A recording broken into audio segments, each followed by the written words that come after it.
إن الحمد لله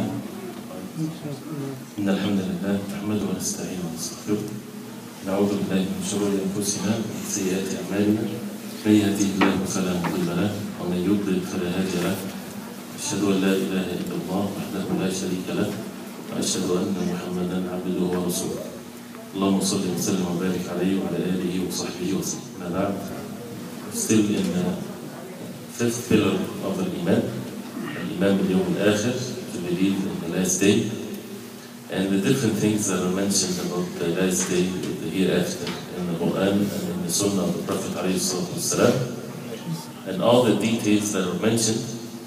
Every time a Muslim gets to know one of these specifics with these details, this is increasing in one's Iman, quantity and quality too, right? Because to believe in the Day of Judgment in general, this is of course mandatory, and also every time a person gets to know something about the Day of Judgment from the Quran and the Sunnah of the Prophet ﷺ, that increases one's Iman.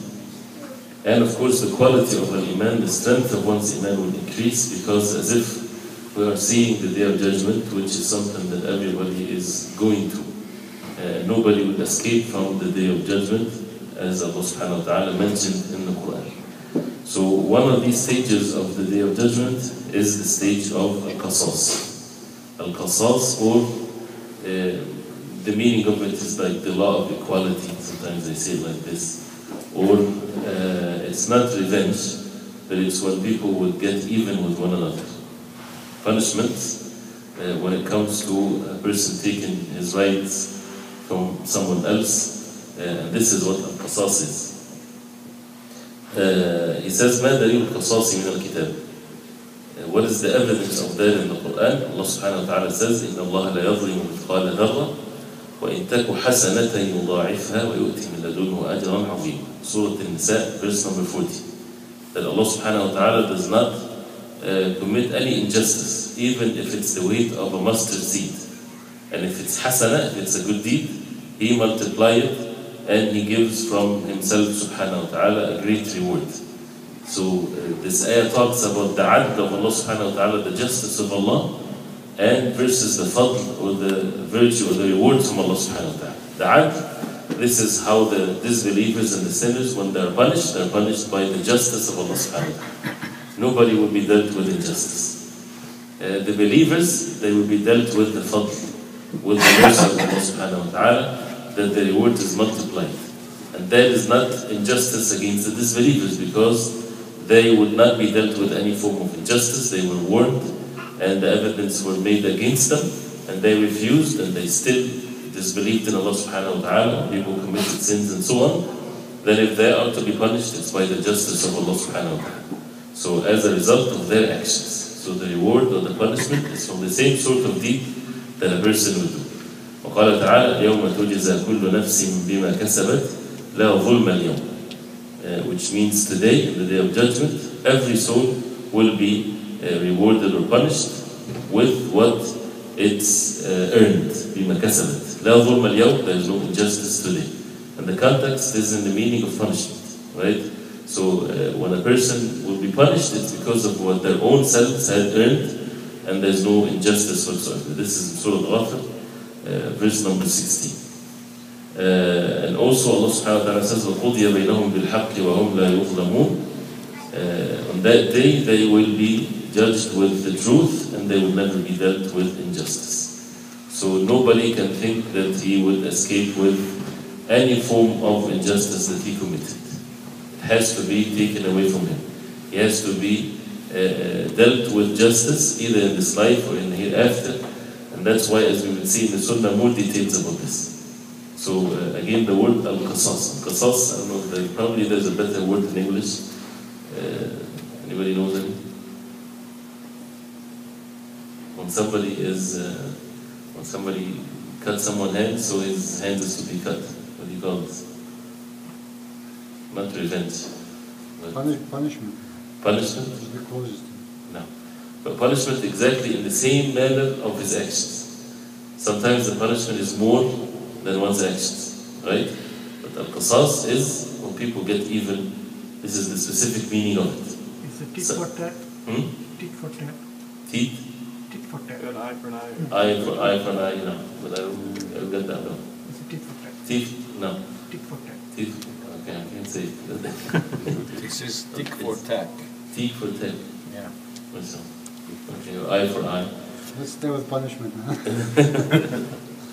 And this is in the dunya, in this life. In the hereafter, also nobody will enter Jannah when they carry the slightest amount of injustice. It does not happen. This is something that Allah subhanahu wa ta'ala made. The way of Allah subhanahu wa ta'ala, that Jannah is tayyibah, is pure. Only those who are pure will enter Jannah. So either they purify themselves in this life, or if they don't, either by the forgiveness of Allah subhanahu wa ta'ala, or it will be taken away from their good deeds.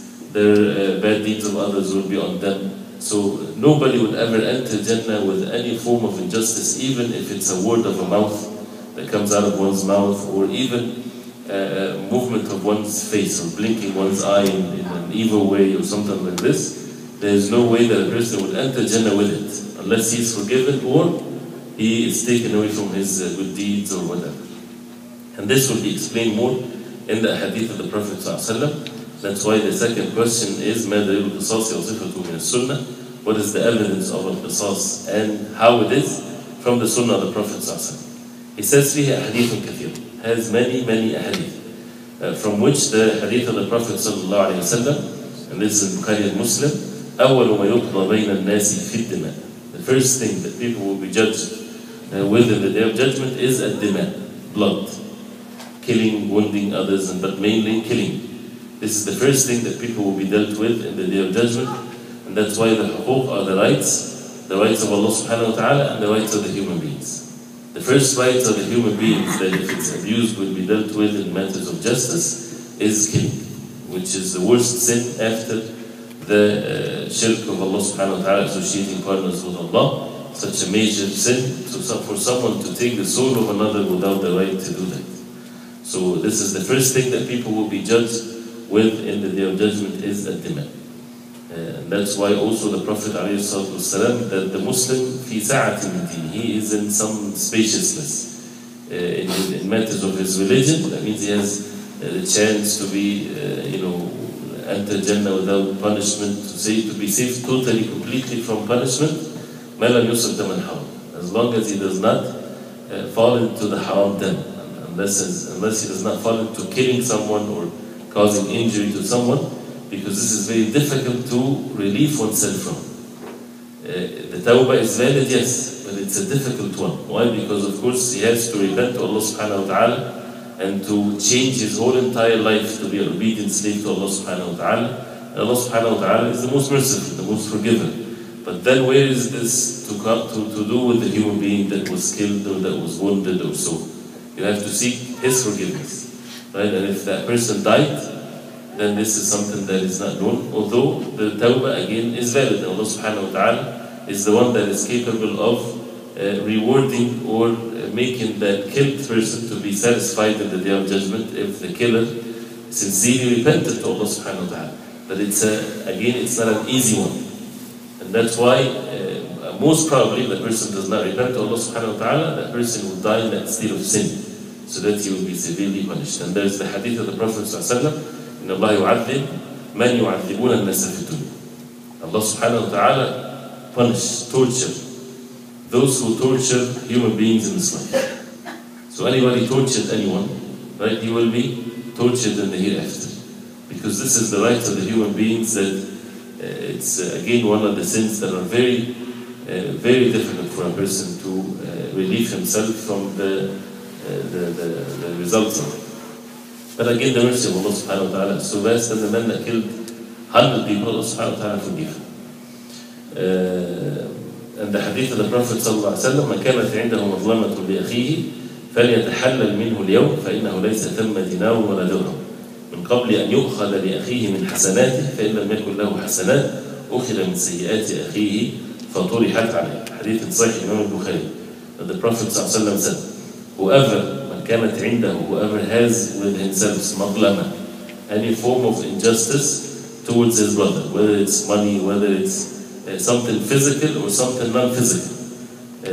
He attacked the honor and the dignity of his brother, backbiting, slandering, or whatever there is. any form of madlama, any form of means of injustice, لأخيه, to his brother, فليتحلل منه. So he should relieve himself from him before the day would come when there is no dinar or dirham, there is no dollars and cents and money whatsoever. Before it will be taken for his brother from his good deeds. So people coming in the day of judgment and they didn't relieve themselves from this weight that they carry of the sins that they did to others. They come in the day of judgment, nobody would forgive no one. Once people die, that's it. No means of forgiveness, they would never forgive. Why? Because they see the reality of what is the good deeds and the bad deeds. One hasana can save the person from the hellfire. If he can take that from his father or mother and they go to the hellfire, he won't care. If he takes it from the whole entire humanity, for him to be saved, he doesn't care. So that's why the wise person is the one that relieves himself in this life from any form of injustices that he committed towards others, before that his brother would take from his good deeds. And if he didn't have any good deeds, then he would take from the sins of his brother. He would take from sins that he didn't do. فَطُرِحَتْ عَلَيْهِ, it would be on him. So this is not injustice, this is the effect of one's deeds, because there won't be any money to pay one another. It's only the hasanat, the good deeds and the bad deeds. And also the hadith of the Prophet ﷺ, يخلص المؤمنون من النار فيحبسون على قنطرة بين الجنة والنار فيختص لبعضهم من بعض. Which means the believers will, whenever يخلص means from al-ikhlas. What does that mean? Purified, or in this context means they would be saved or pass the hellfire after they cross the salat or after they come out of the hellfire. They won't enter Jannah right away. These are people saved from the hellfire, whether they pass the salat, even those who pass the salat are believers. But when they pass the salat, they don't enter the Jannah right away. They will be yuhbasun, they will be kept like a hostage on a qantara, on a bridge between the Jannah and the hellfire. And they will get even with one another. Get even with one another with things that did not amount to be a sin. The sins would be dealt with in the level of, or the stage of al-qasas, when real punishment is there. This is something that things in the heart, grudges in the hearts, for example, that nobody said anything, nobody acted based on what he has in his heart, did not amount to be an action, just some feelings, some ill feelings, right? Even that would prevent the person from entering Jannah unless they would purify that from one another. So these are people of Jannah. They would be kept outside of Jannah till they forgive one another, till they finish that between one another. They would meet one another, and of course the laws that Allah subhanahu wa ta'ala will apply in the human being, then it's different than the one that we know now. So how would they know? It will be clearly known. Nobody will enter Jannah with any slight means of impurity in one's heart. So the slightest ill feelings that people had towards one another, and they're among the believers, and before they enter Jannah, they will still get even with one another with this.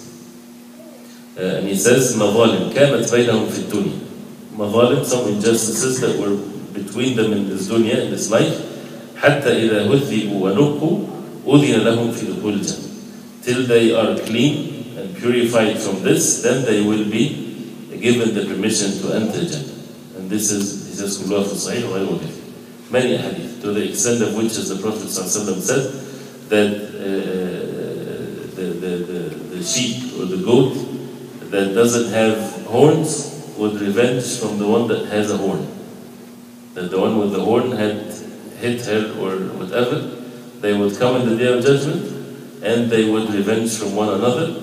But then after that, Allah subhanahu wa ta'ala will order them to be dust, because there's no Jannah or the hellfire for them. But everybody will be resurrected, as Allah subhanahu wa ta'ala says, وَإِذَا الْوُحُوشُ حُشِرَتْ, when the beasts and the wild animals will be gathered with the people. They will be resurrected. For what reason? For this. So that no injustice whatsoever, even in the life of those who are not mukallafeen, they are not even responsible for their actions, still no form of injustice whatsoever would prevail, and they would get even with one another. Then Allah subhanahu wa ta'ala will order them to be dust. At that point where the disbelievers would say, Ya laytani kuntu turaba. The disbeliever, when he see this, as it's mentioned at the end of Surah Al-Naba, he would say, I wish I was dust. Why? Because the animals, they become dust, but for him, he would live forever. Whether it's in punishment, of course, for the disbelievers, everlasting punishment. So it's such a serious matter, and this is a very extensive subject if we talk about it, but because of how the book is and how the level of matters of Aqeedah, we need to keep going, inshallah ta'ala, but this is a subject that we need to focus on, and to get to know more of the evidences mentioned in the Quran and the Sunnah of the Prophet ﷺ, so that a person is living his life accordingly. That when a person gets away in this life with whatever evil or sins they do, and still life is good and he's making more money and people are nice to him, it doesn't mean that it's been wiped out or he won't be facing the consequences of it. The Day of Judgment is totally different. A person might escape the punishment in this life, because this life is not the life. This is just a temporary one. The real life, this is where a person will be held accountable for everything. Again, it is not the things that we remember only, it's also the things that we don't remember. That's why to purify ourselves, the person has to sit with himself. The things that he remembers, that he abused others, even if he was a child, it doesn't matter. Like if you, for example, you're a child and you were throwing stones at an apple tree or something to get the apple and eat it, or mango trees maybe, right, from someone, then this is rights that have been taken from people. So if you know these people, you need to ask them for forgiveness or their inheritance, or give money on their behalf, right? Or if you don't remember, make dua to Allah subhanahu wa ta'ala to reward all of those that you had abused their rights one way or the other. And so a person, if he remembers exactly what he did to others, then he should relieve himself, right? Relieve himself by asking their forgiveness. But if it's something physical, if he took money, then he has to repay this back. If it's, whatever madlam, anything, the person has to know the hukm of it, because they're not all the same. Repentance is one thing, and also know how to relieve oneself from this. And the things that we don't remember, to ask Allah subhanahu wa ta'ala in general to forgive all of our sins, and to forgive those who we had caused any harm to them. And to add this to this, maybe with the ease of communication now, sometimes, most of the times where people commit these types of sins, it's not silly ones, it's not small ones, it's major ones of course, but we're not talking about killing or something like this. But things that are backbiting or something like that, maybe when a person was in high school, right? Many of these things happens. And this is still a person is responsible for these actions. So if you can get a hold of your friends in good old days, right? Just to ask them for forgiveness or something, this is a good thing.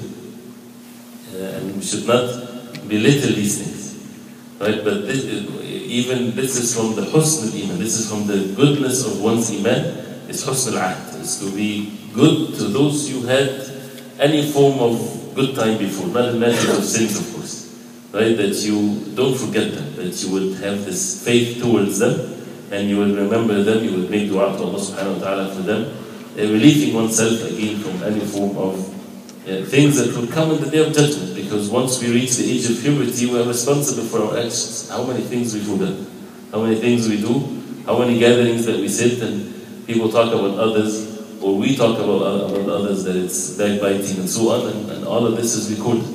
So that's why the constant repentance and making sure that these people are getting what is sufficient for them in the Day of Judgment. So this is with al-qisas. Then he says, al-hawd. Al-hawd, والدليل ما دليل الحوض من الكتاب. Al-hawd is, the literal meaning of it is a container with water in it. This what al-hawd is usually is a container, something like a basin or whatever, right, that would have usually liquid in. So this al-hawd is something that the Prophet ﷺ is given in the Day of Judgment, and not just the Prophet ﷺ, but all the messengers of Allah. And their people will go to them. So each nation would go to its Prophet when they are resurrected. They would look for the Prophet, their Prophet. And each Prophet would have his own hawd. But the Prophet ﷺ's hawd is the biggest of all of them. And the ummah of the Prophet ﷺ would go to the hawd of the Prophet ﷺ. And this hawd in the Day of Judgment, its water comes from Al-Kawthar, which is the river in Jannah that was given to the Prophet ﷺ. So Al-Kawthar is not Al-Hawd. Al-Kawthar is river in Jannah. But the water of Al-Hawd in the Day of Judgment will be supplied this water from the Kawthar which is in Jannah. And he mentioned the ayah, Surah Al-Kawthar. Allah subhanahu wa ta'ala said to his Prophet sallallahu alayhi wa sallam, Inna a'tainaka al-Kawthar. What is the evidence or how it is from the Sunnah?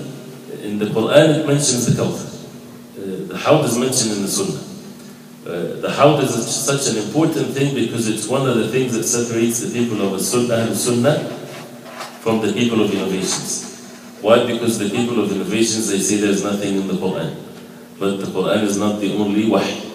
The Quran and the authentic Sunnah of the Prophet ﷺ both are wahy from Allah subhanahu wa ta'ala.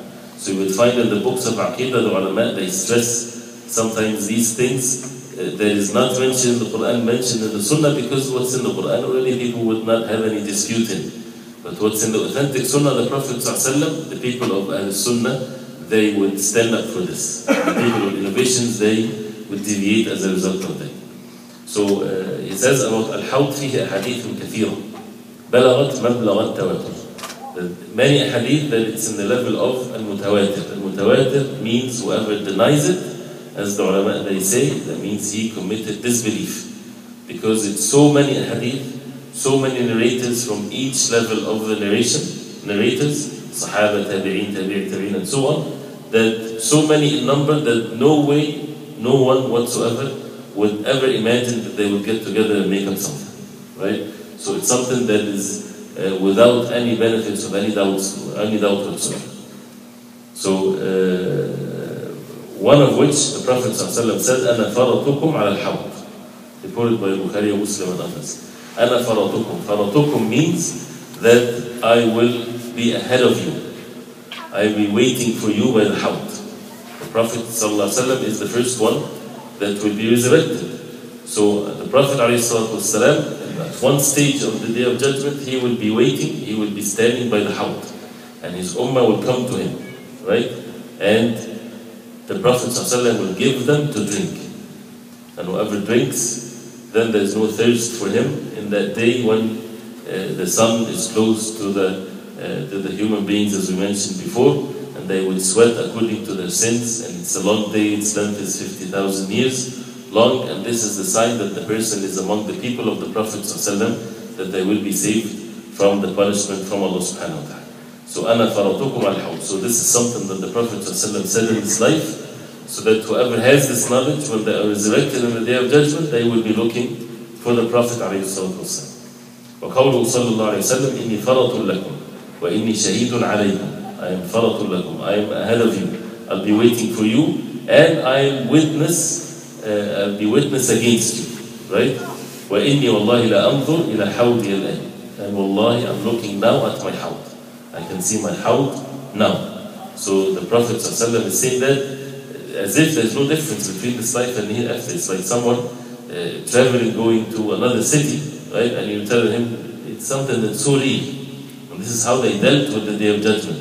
Not something like we think is just as if it's a fairy tale. This is more reality than the fact that we're sitting now. Also the Prophet ﷺ said, Hawdi masiratu shahr. My Hawd is, the length of it is the traveling distance of 1 month. 1 month for a traveler, this is how big the Hawd is.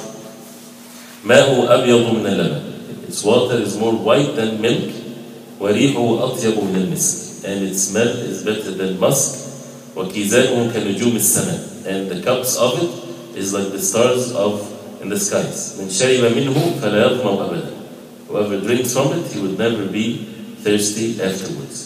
This is reported by Bukhari and Muslim. Also the Prophet ﷺ said, أتيت على نهر حافتاه قباب اللؤلؤ المجوف. I came into a river that in its both on the shoulders of the river, both sides, there is domes of pearls that is empty from inside. فقلت ما هذا يا جبريل? I said, what is this, O Jibreel? He said, this is Al-Kawthar. This is the river of Al-Kawthar. This is the river of Al-Kawthar that is to the Prophet ﷺ, and this is in Jannah. So this is what the how. There are more hadith, of course, and one of which is the very famous hadith about those who will be taken away from the house, which is a warning for all of us. Not a hadith that we praise ourselves versus others and pointing fingers, no way. This is a hadith that a person on a person level should be warned. That a person might be among those who will be taken away from the house of the Prophet ﷺ. And you can imagine this, the regret and the sorrow that a person will get. He is resurrected, he loves the Prophet ﷺ, he can't wait till he see the Prophet ﷺ, and he's going to the Prophet ﷺ, and then he finds himself being taken away. He cannot receive this honor that he would drink from the Prophet ﷺ's house. And the Prophet ﷺ would say, my companions, then it will be said to the Prophet ﷺ, إِنَّكَ لَتَدْرِي مَا أَحْدَثُ بَعْدَكَ. You do not know what they introduced, what they did introduce after you, O Prophet of Allah.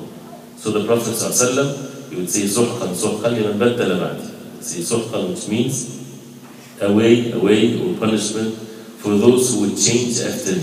With all the concern that the Prophet ﷺ had towards his ummah, but in this, when he would know that they had introduced things, changed things in the way the Prophet ﷺ, he would not say, but it's, forgive them or it's okay.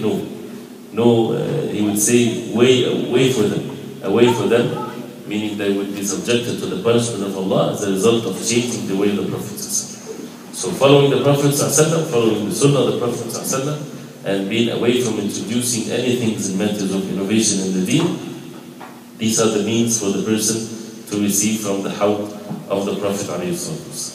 Ask Allah subhanahu wa ta'ala to make some of those. Then he says, مَا دَلِيلُ الْإِيمَانِ بِالْجَنَّةِ وَالنَّارِ. After talking about the different stages of the hereafter, then the Jannah and the hellfire. Jannah, or paradise, Jannah is something that is hidden, meaning that it's a garden, hidden from the eyes of others, those who are outside of it. And Nar is the hellfire. Allah subhanahu wa ta'ala says, فَاتَّقُوا النَّارُ الَّتِي وَقُودُهَا النَّاسُ وَالْحِجَارَةُ أُعِدَّتْ لِلْكَافِرِينَ. Shield yourself from the fire, that its fuel are men and stones, was prepared for the disbelievers. وَبَشِّرِ الَّذِينَ آمَنُوا وَعَمِلُوا الصَّالِحَاتِ أَنَّ لَهُمْ جَنَّاتٍ تَجْرِي مِنْ تَحْتِهَا الْأَنْهَارُ. And give the glad tidings to the believers, those who believed and did righteous good deeds, that they will receive Jannat, gardens underneath which the rivers flow. And many, of course, verses in the Quran, so many, right? Verses in the Quran that talks about the Jannah and that talks about the hellfire. Actually, the whole Quran, you can look at it from this perspective. Jannah and hellfire. Matters of the belief of the people of Jannah, the belief of the people of the hellfire. The actions of and the characteristics of the people of Jannah, and the characteristics and the actions of the people of the hellfire.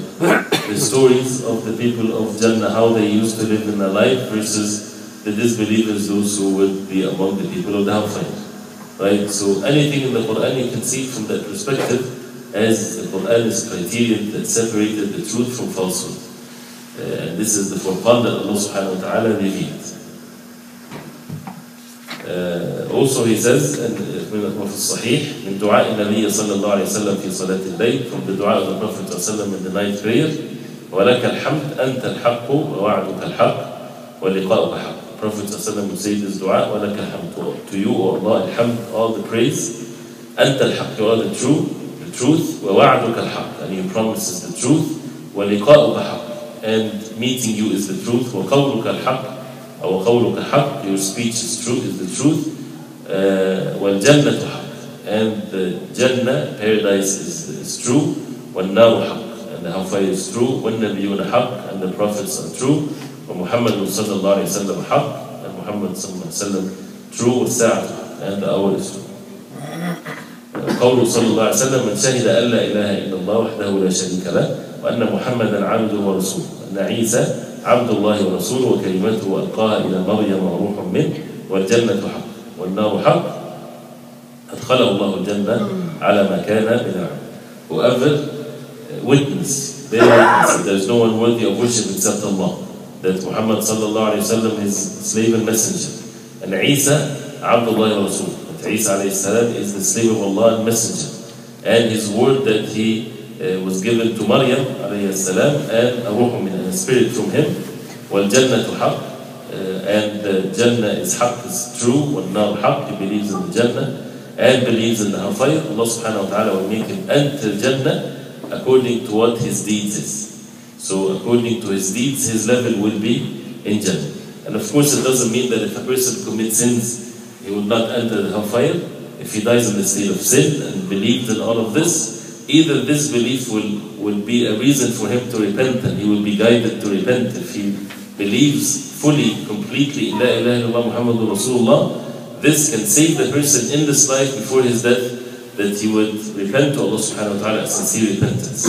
But if he dies in the state of sin, either Allah subhanahu wa ta'ala would forgive him, or if he is punished, eventually he will enter Jannah. وفي رواية another narration من أبواب الجنة ثمانية أبواب. He will be given the choice to enter from any gate of the Jannah, the 8 gates of Jannah. Okay, now what does it mean to believe in Jannah or to believe in the hellfire? What does that mean?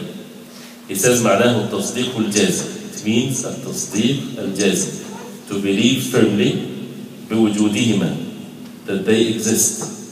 وأنهما مخلوقتان الآن, and they are created now. It is present now. It's not something that will be created later. Why this is important? Because some people, they say that and it's not true, it's wrong. It's a matter of belief. So it exists now in the Prophet ﷺ, as we know from the hadith of Al-Isra and others, that the Prophet ﷺ entered the Jannah and so on. So it's present now, and it's creation of Allah subhanahu wa ta'ala.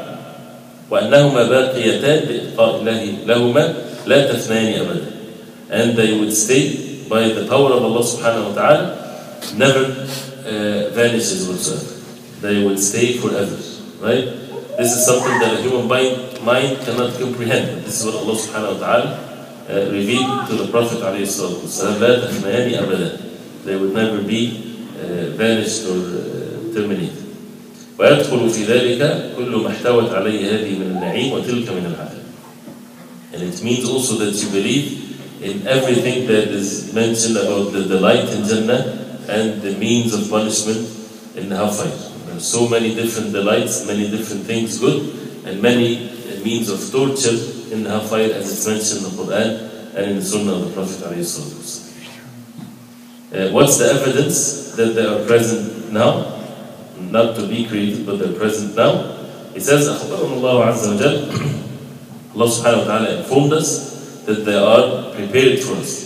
فقال في الجنة أعدت للمتقين. أعدت, it has been prepared for the متقين.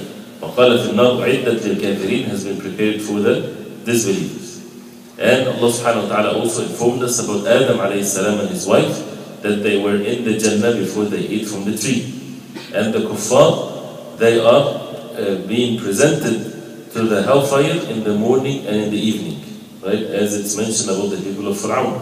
And now يُعْرَضُونَ عَلَيْهَا غُدُوًّا وَعَشِيًّا. The hellfire, they are presented to the hellfire every morning and every evening. وَيَوْمَ الْقِيَامَةِ, and in the day of judgment, أَدْخِلُوا آلَ فِرْعَوْنَ أَشَدَّ الْعَذَابِ, make the people of the Fir'aun to enter the hellfire.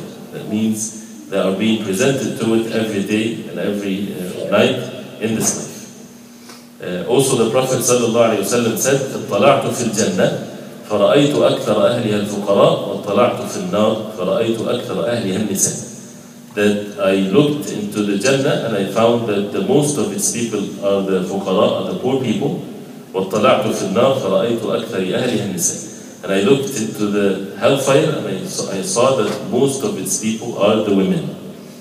This hadith is warning for all human beings, but warning, not warning in a bad sense, but the rich people, they have more responsibilities to take, and the poor also, but there's more responsibility, and the women also, they should be careful, and they should do more. Do more in what? Allah subhanahu wa ta'ala had made it easy for those who are rich in this life, and had made it easy for the women. How is that? Allah subhanahu wa ta'ala made it easy for the rich when He gave them, bestowed on them the money. So they have the means to enjoy their life, and they have the wealth, and the money is the zina, it's the allurement of this life. It's the nerve of this life, right? So should they, but this is a fitna for them, this is a test for them. They should be grateful to Allah subhanahu wa ta'ala, which is an act of worship. They should not use their wealth in disobeying Allah subhanahu wa ta'ala and spreading corruption on the face of earth. They should give the rights of the poor and have mercy towards them and so on. And of course enjoy what Allah subhanahu wa ta'ala gave them. They're not ordered to give up all of their wealth. Allah subhanahu wa ta'ala is the most merciful. What is the zakah compared to one's wealth? What is the being grateful to Allah subhanahu wa ta'ala in ibadah, salah, worship and so on? And of course the poor, they should be the same. But Allah is the most just. Someone that lives his life, all of his life, in such a very hard situation, right? Would they be equal to the ones that lived in a very good way of life and so on? There is no way, right? If we say they're both did exactly the same good deeds and so on, Allah subhanahu wa ta'ala is the most merciful. So, and also for the women, Allah subhanahu wa ta'ala made it easy for the women, not more difficult like some people listening to the enemies of Islam, they say, or those who do not have knowledge. Allah made it easy for the women. In what sense? We're not talking about following our desires in this life. We're talking about the hereafter.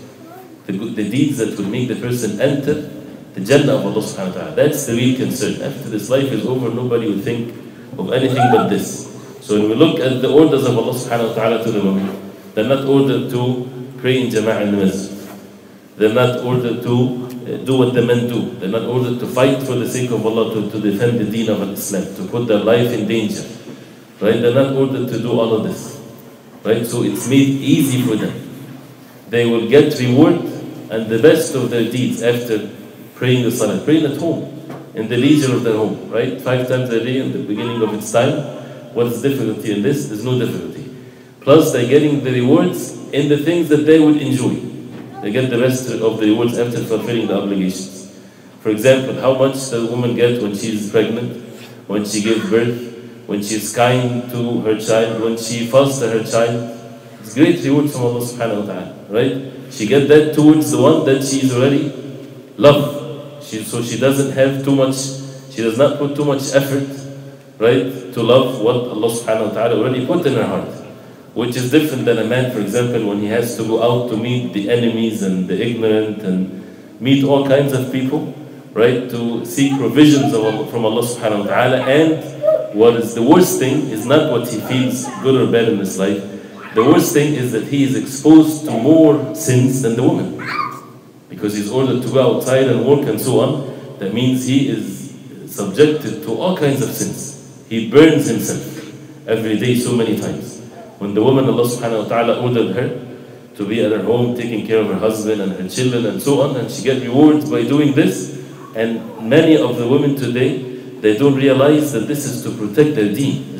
Their deen is being protected. Who cares about going out and this and that? Of course, the woman, she goes out, right? But who's the one responsible of the provisions and the sustenance of the home and the household? It's the man. Woman in Islam, she is not to be ordered to pay a penny in the household.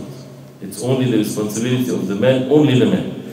If he allows her to work, that's fine as long as it's halal, right? And is not mixing and all these types of things. She's still not responsible for a penny in the household, not even a penny.